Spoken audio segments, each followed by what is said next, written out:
Hey, what's up all you Topaholics? This is Paul here, aka Paulabusa, back with another video. Now for all of you guys that have been following the channel, you guys know that I've never ever done a game review before. And this video, we're gonna do the very first game review, which is a racing simulator called Project Cars 2. So if games is not your thing, products is your thing, come back next week.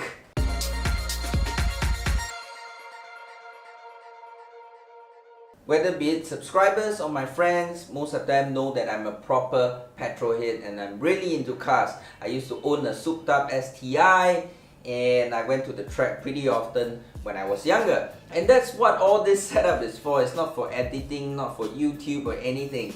I bought 3 screens, I have a triple monitor setup here with 3 TVs, I have 2 GTX 970s, the T500 RS racing wheel, and this racing cockpit I got from Taobao. It's all for racing simulation. I moved on from the PlayStation.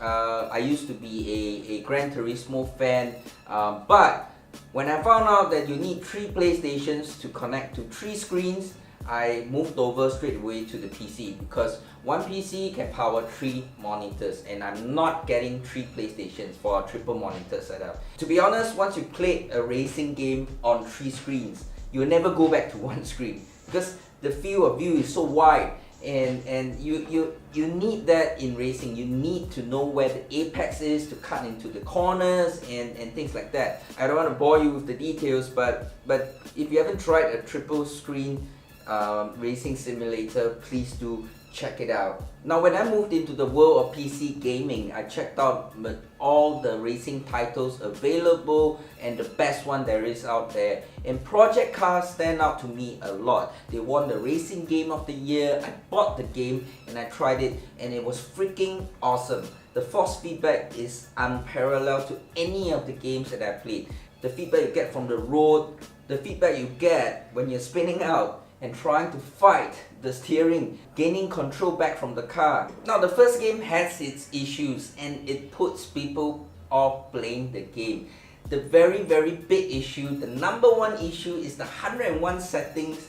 It requires a customized setting of the force feedback into each and every car, and really it's very tedious. Well, to me, I find that very stupid.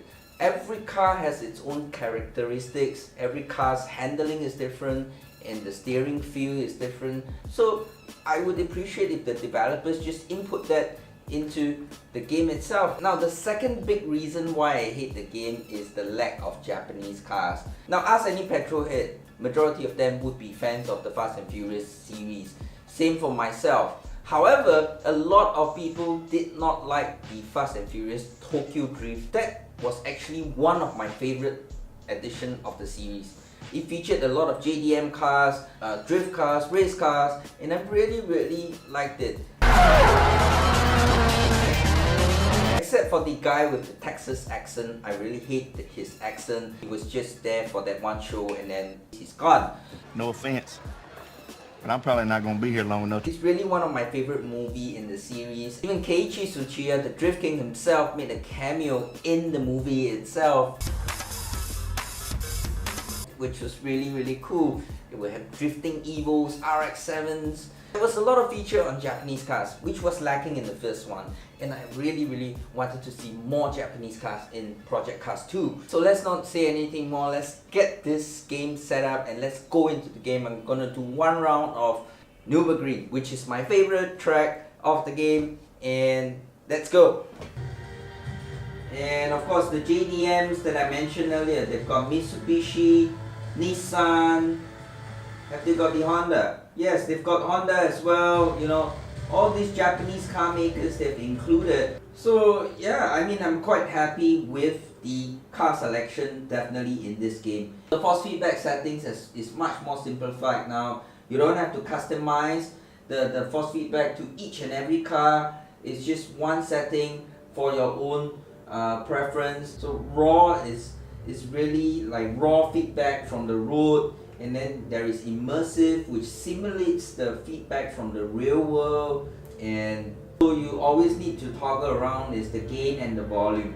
Gain meaning the strength of the wheel, and then volume meaning the feedback from the road. So you only need to toggle this too. So it's much more simplified. JDM cars check, number of car selections have definitely improved. Now let's go to the gameplay.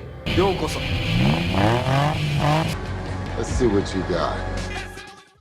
So it's now day 7 and not day 1 anymore, guys. I've been playing this game for about a week now, and I find myself continuously drawn back to this game and putting more and more hours into this game. And this is not by any means an in-depth review of the Project Cars 2 game. This is not a sim racing channel, and this review is not going to be about nitpicking how the track is compared to the real life tracks, or even the signages that people are complaining about in other game reviewers review of Project Cars 2. In fact, this review is coming from a day-to-day average guy that is into cars, and what I am concerned, or what I'm most interested in, is the realism and how it feels when driving on Project Cars 2 as compared to real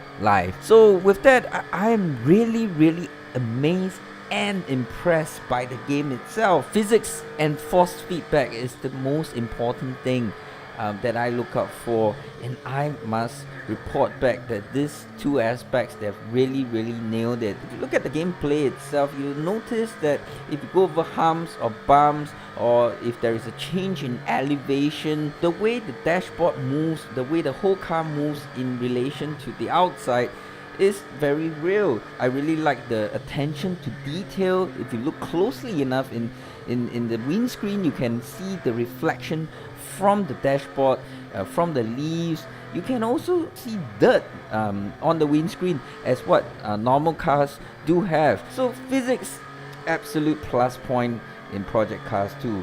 Now force feedback is the other thing that I'm really impressed. As I told you earlier, I really enjoy fighting the steering. As you lose traction, you can feel it in the wheel, and you use throttle play to fight back control of the car per se. The feedback as you go over the chevron markings, bumps, a change in elevation, it's all very real on the steering wheel. As you fly over bumps, you notice that the steering lightens and you land, and then it hardens again. So I must say the force feedback is absolutely realistic, and that's what I like about Project Cars 2. There is a downside to it as well, because the handling is so real. It is very unforgiving. As you turn into a corner too quickly, you will understeer. If you exit a corner and your rear wheel touches the chicane or the chevron markings, you will lose control, and it is not easy to gain back control of the car. In most instances, you will spin out and you lose a lot of places in the race. I also enjoyed that now the force feedback can be changed from the in-game options itself, rather than only being able to do it from the main menu. Third thing, of course, is the graphics. Really no complaints here. You look at the gameplay I'm showing you right now, all the surroundings and the leaves and the barriers, the chicane, the grass, it's all good, and it's not very demanding as well. I'm playing on high settings at 1080p on 60 frames per second on a triple screen setup, and I'm only running the GTX 970s and not even on the 1070 or the 1080s. So yeah, it's not very demanding, and I'm able to get good graphics out of it. Talking about graphics, the other aspect that I like about the game is, of course, the triple screen support. They now have a proper triple screen support. In Project Cars 1, there isn't, so you really get the stretched out sides if you're playing on 3 screens. So it's basically one main screen and then 2 halves, and then they stretched out the side right till the edge. This one is really proper. You can see the sides is not stretched out. The other thing that I like, of course, is the tuning. Any changes you make to the car, it reflects back onto the handling and the force feedback. Change to a soft slick tire and you feel the grip. Change to a hard tire and the traction isn't there. So the tuning is real. And the other thing is, you don't really have to be an expert in tuning cars. They have a race engineer for you right now. So whatever that you feel is happening to the car, you can just give this feedback to your race engineer, and they would tune the car accordingly to your feedback, which is a really plus point. Plus, they explain to you what they have done to the car, and you learn a thing or two about the tuning as well. Thumbs up for the tuning feel. Bad points, there isn't really any, except that I hate the AI.